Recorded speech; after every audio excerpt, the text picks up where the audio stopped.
first story, the Whitmore House. I don't know if you know that feeling, the feeling you get when you look at a place and feel it's looking back at you. That's exactly what Emma Whitmore felt as she stood in front of her family's old house in the abandoned village of Miller's Fall. The village was empty, except for the wind playing sad melodies through the shattered windows and the remnants of lives that once filled it. Emma didn't come looking for a family inheritance, nor out of nostalgia. She came searching for an answer. Her grandmother, a strong woman who feared nothing, had spent her final years whispering about the visitor in the attic, about a tall shadow and bony hands scratching the walls at night. Everyone laughed. They said it was dementia. But Emma found something among her old belongings. A small notebook with a trembling handwritten sentence on its last page. He doesn't scratch the walls to get out. He scratches them to count the days. Emma hadn't been able to sleep since reading that sentence. She stood before the front door, its wood rotten and the smell of mold emanating from it like the breath of an old grave. She pushed the door, and it groaned as if welcoming a long-awaited visitor. Inside, the furniture was covered with white sheets that had turned grey, dancing in the still air. The air was thick, not just with dust, but with something else. Something I call the weight of bad memory. Emma began to climb to the attic. Every step on the wooden ladder released a creak like the sound of a crying child. The attic was a large triangular void, inhabited by absolute darkness and an unnatural coldness. She lit her flashlight, revealing a sight that made her heart stop. The four walls of the attic were completely covered in scratches. They weren't random scratches, but bundles of parallel lines. Hundreds of thousands of thin, deep scratches, organized in groups, like a prisoner counting his days on his cell walls. The scene was terrifying in its precision and its meticulous madness. In one corner, she found a small wooden chest. She opened it with trembling hands. She didn't find jewelry or photos, but piles of brittle yellow papers. They weren't letters, but receipts, bills of sale. Her gasps broke as she read the names and dates. In 1901, her great-grandfather sold The Voice of a Little Girl Who Used to Sing. And in 1903, her grandmother sold The Color of Her Brown Eyes. In 1915, someone sold their ability to feel warmth. Receipt after receipt, not for selling possessions, but for selling parts of the soul, pieces of human essence traded with an unknown entity, with the visitor. At the bottom of the chest, there was one last receipt, much newer than the others, its paper less yellowed. Written on it was the name Emma Whitmore, and next to her name, the item sold, her curiosity that will lead her here, and the date, today. At that moment, the flashlight died. Not naturally, but as if the darkness itself swallowed the light. Emma felt something in the room with her, something so tall that its head scraped the wooden ceiling. She saw, in the pitch black, a shadow, darker than black, moving. A shadow in the form of an impossibly thin man, his limbs long and jointed like the branches of a dead tree in winter. He didn't see her with eyes. She felt him see her from everywhere. He approached her, not on the ground, but as if sliding through the fabric of the air itself. He didn't reach out to harm her. Instead, she heard his voice. It wasn't a real voice, but an echo in the cavities of her mind. A voiceless, emotionless sound. More like the sound of stones cracking deep within the earth. It said, "Your receipt stipulates that curiosity is the price. The curiosity that made you cross the door, climb the stairs, and open the chest. You have fully consumed it. Then he extended his hand, not to touch her body, but to pass it through her head as if it were mist. And at that moment, Emma felt something withdrawing from her, a vast and strangely comfortable emptiness. All her questions extinguished. She no longer wondered why she was here, or who this being was, or what the meaning of these receipts was. All her curiosity, all her desire for understanding and knowledge was completely and utterly removed from her. She looked at the tall shadow with eyes empty of any question, and said in a flat voice, like a machine's, "Okay." She no longer cared. The mayor of the neighboring town found her 3 days later, sitting quietly on the front porch of the abandoned house, staring at nothing. They took her to the hospital. She's there now, in the psychiatric ward, sitting by the window all day. She eats when they ask her to, sleeps when they turn off the light. But she doesn't talk, doesn't read, doesn't watch TV. Her eyes are wide open, but the flame that was in them has been extinguished forever. The doctors are baffled. They say it's a unique catatonic state, but they don't know that she paid the price for a visit to the Whitmore house.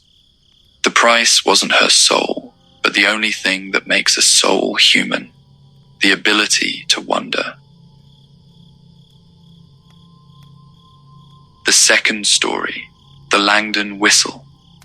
In the village of Langdon, where the stone houses slowly crumble and date back 3 centuries, there was always that sound. It wasn't the sound of wind, nor the sound of an animal. It was a whistle, a sad, lonely, and repetitive tune, cutting through the silence of the night at exactly 3:33 in the morning. No one was left to ask about it, as the last residents left 40 years ago, leaving behind only the old warnings. Do not whistle after dark, for he thinks you are calling him. Jake Morrow, a music college student, came looking for inspiration. He was searching for a unique sound to incorporate into his final music piece, a sound no one else could claim.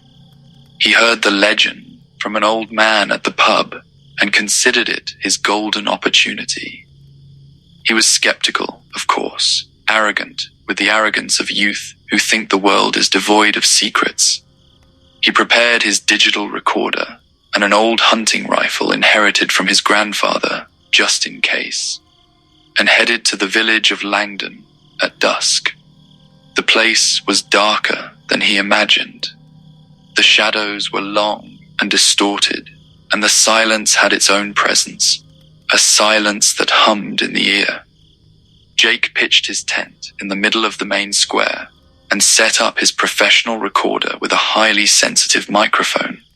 He was excited, shivering from cold and excitement alike. He checked his watch. 3:32 m. Nothing. 3:33. Nothing but the usual night creaks. He felt bitter disappointment and mocked himself and the legend. Here, in a moment of weakness and despair, Jake made his mistake. Out of sarcasm and frustration, and out of stupid defiance, he put his lips together and whistled. It wasn't a specific tune, just a long, sharp whistle, piercing the silence of the dead village. For a moment, nothing happened. Then the response came. The response didn't come from a specific place, but from everywhere. From the dry wells, from the collapsed chimneys, from under the thresholds of broken doors. The same tune, the same whistle, came back to him as a distorted, strange echo, like an old musical instrument trying to imitate a human voice. Then he heard something else, the sound of footsteps. They weren't heavy footsteps. They were closer to clicking, like small bones tapping on stone. He grabbed his rifle and recorder and ran. He ran like a terrified rabbit towards the church at the far end of the square, the only place that seemed safe. The massive wooden church door was ajar, and he burst inside and slammed it shut behind him with all his might. His heart was pounding so violently he felt it in his teeth. He lit his phone's light, propping it on a pew to illuminate part of the hall. The church was abandoned, but it wasn't empty. The congregation was still there. Skeletons of dozens of people, sitting in orderly rows on the wooden pews, in a posture of reverence and prayer. Their bones were yellowed and old, their clothes tattered and torn. But what united them all was the position of their heads. Their skulls were tilted slightly back, and their mouths, full of dust and cobwebs, were gaping wide open, as if they had died while singing or whistling. The scene was grotesquely museum-like. In a state of terror, he turned his head to see the pulpit, and there was the deacon. He wasn't a full skeleton. He was skin-dried on his bones like parchment, stretched tight. But what drew Jake's gaze was his mouth. His mouth was a large black hole in his face, with no lips, just a dark, round opening. It was his mouth area that was making the clicking sound. His jaw was moving in a strange, continuous circular motion, as if chewing the air. The deacon approached Jake, who was paralyzed in place by the horror of what he was seeing. He stopped a few steps away. Then, from the black hole in his face, the whistle emanated. It wasn't Jake's tune this time, but a sharp sound, like wind piercing a narrow crack. A sound that was directed, focused, and fell directly upon Jake's ears. He didn't just hear it, he felt it. He felt the vibrations pierce his eardrum, then his inner ear's cochlea, then crawl into his brain like a worm. The sounds of the world began to fade. First, the rustle of the wind outside the church disappeared. Then the sound of his ragged breaths disappeared. Then his heartbeat went silent to his ears. He felt as if a giant cotton ball was swallowing his head. He could see the deacon's mouth moving and see the skeletons around him vibrating slightly, as if participating in the whistle. But he could no longer hear anything. Nothing at all. Absolute silence. Deaf. Something broke in his mind. The silence wasn't quiet, it was roaring. It was a void pressing in on him from all sides. He couldn't even hear his own screams. In a state of madness, he dropped the rifle and grabbed the recorder. With trembling fingers, he played the recording, raising the volume to the max. He looked at the small screen, at the sound indicators jumping and moving hysterically. The recorder was capturing the sounds. It was capturing the whistle. But Jake's ears were no longer translating anything. He was trapped in a bubble of nothingness. This is the worst part. For the device to prove to you that the world is still making sounds, while your own world has fallen silent forever. They didn't take his body, nor his soul. They took the sound. They took his ability to hear the wind in the trees, or his mother's voice on the phone, or even his own heartbeat as he tries to sleep. Jake returned to the city, but he never returned to life. He's now in a mental health institution, sitting in the corner of the room, shivering. Not from fear, but from the vibrations he can no longer feel. He always carries a piece of paper and a pen, writing one single message on it, holding it up for everyone who sees him. Can you hear me now? The third story, The Lamp. In the village of Oakville, forgotten on the edges of an ancient swamp, a legend spread about a light. Not a house light, nor a wandering lantern, but a cold, blue glow, appearing in the ruins of abandoned houses at exactly midnight. They said it was the light of memory collecting. They said it gathers memories belonging to the place, replaying them like a shadow puppet theater for the mind. Arthur Keene, a retired real estate consultant, wasn't interested in legends. He was interested in the land. The abandoned village of Oakville sat on a prime real estate spot, and its value would rise if it were cleared of the superstitions that drove buyers away. He decided to spend a night there, in the old stone house at the edge of the village, to prove to himself and everyone else that there was nothing to fear. Midnight came, and as Arthur was reading his book by his lantern's light, the lantern suddenly went out. He didn't need to relight it, because another light filled the room, a faint blue light emanating from nowhere. Arthur stood, stunned, his heart starting to beat a warning drum in his chest. In front of him, in the middle of the room, the light began to condense and take shape. It took the form of a human, a translucent woman, made of moonlight and memories, wearing an old-fashioned dress. She wasn't looking at him, but out the window at the empty road. Then she spoke. Her voice was like the whisper of wind in dry autumn leaves, sad and tired. Why hasn't he come back? She wasn't talking to him. It was just a recording, a memory tape being replayed. Arthur felt curiosity overcoming his fear. But he didn't know that the blue light doesn't just show the past. It also records it. And with a new observer present, the real show began. The scene repeated 3 times. The 3rd time, the ghost's expression changed. Her sadness turned to anger, and she slowly turned her head towards Arthur. She looked directly at him for the first time. He felt an electric shock run down his spine, and her translucent hand extended, not towards him, but to the space of air beside him. Another blue light began to form beside him. It was faint at first, then soon took a human shape, a new ghost. But this ghost wasn't a stranger. It depicted a scene terrifyingly familiar to Arthur. A man sitting on a chair, holding the hand of a woman who looked sick in a bed. The ghost represented Arthur himself, younger, sitting beside his dying wife, Martha. Arthur froze. This wasn't a memory of the place.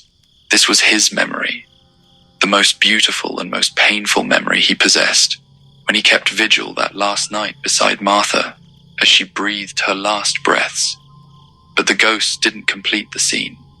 The ghost, Arthur, suddenly stopped, then got up and let go of his wife's hand and walked away. And the scene kept repeating, like a scratched record. Arthur, letting go of Martha's hand and walking away, leaving her reaching out into the emptiness towards no one. That was the truth he had buried deep inside. He wasn't by her side at the final moment. He had gone out into the hallway, exhausted and devastated, and when he returned, she was gone. Arthur screamed at the blue light, "No! Turn it off!" But instead of turning off, another memory appeared. A memory he had completely erased from his mind. At 7 years old, in the schoolyard, he and his only friend, a small, skinny boy, a scene of a quarrel and an angry shove from him, a scene of his friend stumbling backward and falling to the ground. He was falling so slowly, the slowness of frozen memory, then lying motionless and little Arthur's eyes staring at him in terror. An incident everyone forgot, dismissed as children's play, and the boy survived.